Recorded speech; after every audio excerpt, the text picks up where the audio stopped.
One of the reasons we moved to a yurt in the middle of the forest in New Zealand is because we wanted nature to be a way bigger part of our lives.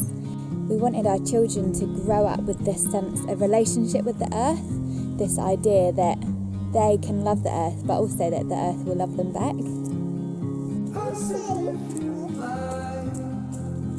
Just where it was needed. Gleaming black as night. Close to injustice dead. But walking on its Noah's back.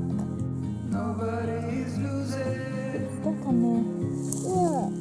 Faces merchant change, but your face remains the same. So we try and create heaps of opportunity for our kids to play in the bush and make dens in the trees and climb the trees and dig in a river.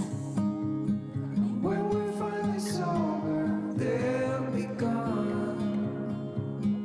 One of the things we've done has been to begin an outdoor play group. So it's for all ages and it's kind of based on self-directed learning style or unschooling style, and we just have a bunch of families come and we hang out and light a fire and cook soup on a fire and play in the great outdoors.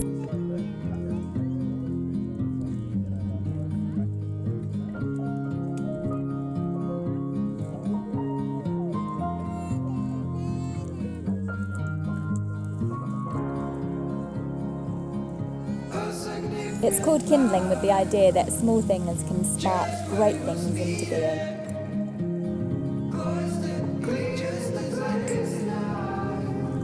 Of course, you don't really need to move to New Zealand and live in a yurt to provide your kids with those opportunities. What can I say? We're hippie extremists. Do you want to know the number one thing that we can do to instill in our children a love of nature? It's such a simple thing, but whatever we value as parents, our children will value as well.